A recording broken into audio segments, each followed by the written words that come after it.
യുദ്ധത്തിന്റെ പേരിൽ തുടങ്ങിയ പെട്രോളിയം കമ്പനിയുടെ കൊള്ളയടി തുടരുന്നു. ക്രൂഡ് ഓയിൽ വില വർധനവ് ചൂണ്ടിക്കാണിച്ച് പാചകവാതകത്തിനും പെട്രോൾ ഡീസലിനും വൻ വർധനവാണ് എണ്ണ കമ്പനികൾ നടത്തിയത്. ക്രൂഡ് ഓയിൽ വില കുത്തനെ ഇടിഞ്ഞിട്ടും വർദ്ധിച്ച വില കുറയ്ക്കാൻ കമ്പനികൾ തയ്യാറായിട്ടില്ല.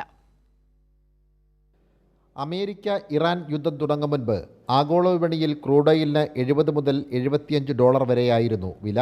അന്ന് ആഭ്യന്തര വിപണിയിൽ 1 ലിറ്റർ പെട്രോളിന് $105.99 ഡീസലിന് $95.39 യുദ്ധവേളയിൽ കുതിച്ചുയർന്ന ക്രൂഡ് ഓയിൽ വില ബാരലിന് $128 ഇതിൻ്റെ പേരിൽ പെട്രോളിനും ഡീസലിനും ലിറ്ററിന് $7 മുകളിലാണ് വർദ്ധിപ്പിച്ചത്.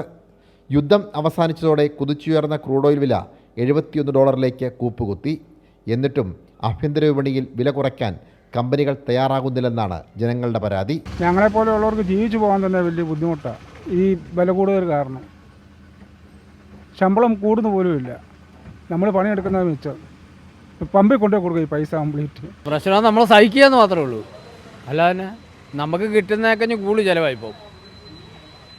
നമുക്കിപ്പം ഒരു 2 ലിറ്റർ എണ്ണ അടിച്ചാൽ നമുക്കൊരു 500 രൂപ അല്ല 600 രൂപ ഓടി കഴിയുമ്പോഴത്തേക്കാണ് നമ്മൾ വീണ്ടും അടിക്കണം.